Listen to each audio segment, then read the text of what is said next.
Hi everybody, I'm Angelica and thank you for tuning in again. As you all know, it's graduation season and many graduates are contemplating what they're going to do next with their lives, whether they're going to go to college or get a job.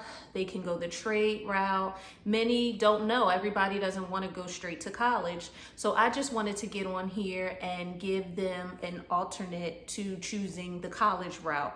And I have two people that are close to me, my stepdad and my brother, who decided that they didn't want to go the college route, and they are very successful in the route that they chose. My stepdad is into plumbing, heating, and cooling, and he's been in that industry for over 20 years. And my brother graduated a few years ago and he went straight into barbering. He went to trade high school, and I just wanted them to share some of their experiences. Okay, so I told everybody a little bit about what each one of you do. I just wanted to ask if you could give a little bit of information on if someone's interested in heating, plumbing, and air conditioning, what route would you recommend them go? And then Justice, if someone's interested in barbering, what would you recommend? I would recommend that you look into the trade school, look into the apprenticeship programs in the different unions. Reason why I recommend the unions is because the education is free. They have a retirement package, health package, and then you get well taken care of. And they pay you while you they pay you as you learn. But there are other options, other trade schools that you can go to and accomplish the same thing. It may not be as detailed or as organized, but nevertheless, you don't let anyone stop your dreams. So if your dreams is to attend a trade school, you do it by any means necessary. Okay, what about you, Justice? How would you recommend someone getting into the hair industry? I know you got a little bit of a head start because you went to a trade high school, but what would you recommend? Getting into the hair industry is you creating your own opportunity, actually. I mean, you can always look for programs, you can look for schools, but ultimately what I would do is find someone to aspire to be like someone whose work you admire and just study them and gather a list of clientele. Maybe start off with your friends, your younger family, people who are willing to allow you to practice and demonstrate on them as you sharpen your skills. That's how you actually get better and grow within the industry. Mm-hmm. And that leads me to my next question, because I wanted to know how both of you kind of get the word out about your services and what you do. I know, Mr. Diggs, you've been in business for a long time now, so you kind of have a rapport with everyone with your customers in this area. But Justice, you moved down here from Jersey not knowing anybody, so you had to start from scratch. So how did you get the word out about your services and what you offer? Today, getting your word out is as easy as you make it because we have social media. If you use it intentionally, it can be a powerful tool for your career because everything is there. You can pay for promotions now and have it all over, have your advertisement all over your city, your town, your state. All it is a self-investment. Just invest in yourself. That's all it is basically today. But the most traditional way of putting the word out there is to satisfy all your clients and customers. I had someone tell me the best advertisement is a happy customer because that customer is going to go tell people about you. The people will see the work you've done on them or the work you provided for them. And that's the most organic way to grow your business. What did you do, Mr. Diggs? Anything different? Because I know you kind of started before social media was yeah. was a big thing. Social media wasn't in existence when I started. The best thing you can do, I think, is to be prepared for opportunity that may not come. And through being prepared, when you do have an opportunity, be willing to provide the best service you can and provide more than what you get paid for. Okay, that is how people recognize and people refer you. And once that referral goes out, you never know who ear it may catch. That's how my business grew. My reputation caught the ears of management companies.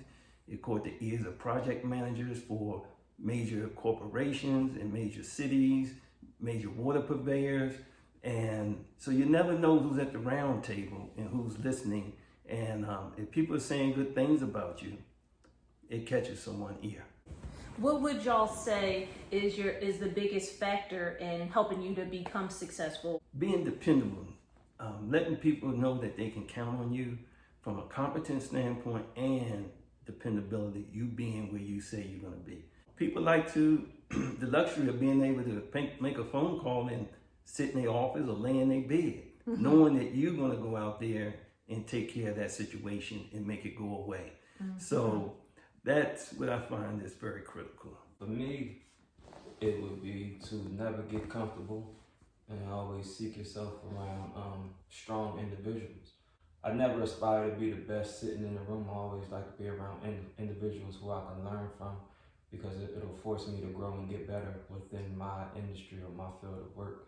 That's what keeps me going, just the nonstop desire to get better, seeking out for more detail and more knowledge within my craft. That's just how you keep yourself going. What are some mistakes that y'all feel like y'all wish you could have avoided? Or if you could have done something different along the way, or it was?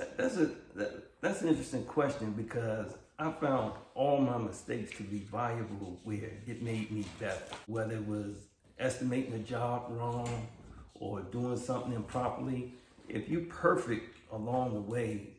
But what I will say, one of the things that is paramount, even in the most stressful situations, is to be able to keep your cool. Be a professional all the time and learn from those tough experiences. And then if you did something that wasn't quite right or something didn't go right, you may not did anything, but you did something that didn't go well for you, then you know that you can reach out to someone who has that expertise that can coach you up, make you better, and in the future, you will profit from what you learn. I think mistakes are a part of the process. So I actually, speaking personally, I wouldn't change anything about my journey. Maybe the only thing I would do differently is to start earlier. Instead of starting at 17, I might have started at 50. I could have been further in my career, more further in my career, maybe today, had I began earlier. But I love all the flaws that I experienced through my journey. Those made me better. I'm excited to make even more mistakes and learn from those, because it can only help them grow. So maybe you would tell someone, just get started, you know, instead of feeling like you're not ready or you waiting for like this big something to happen. Just get started, because you can always, there's room to grow and learn more. Right. I read something not too long ago that said the biggest thing that'll ever hold you back is fear.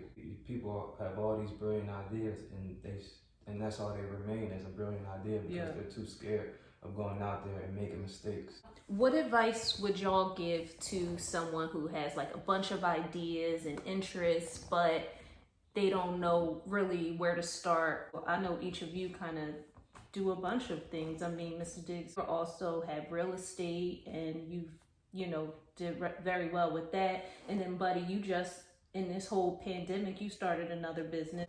What advice would you give to someone who kind of has a lot of different things going on in their heads? I would say master them one at a time. Once you become good at one, then dive into something else. Trying to master 2-3 things at one time can be very challenging, especially when you're trying to gain the right experience so you can do it the right way.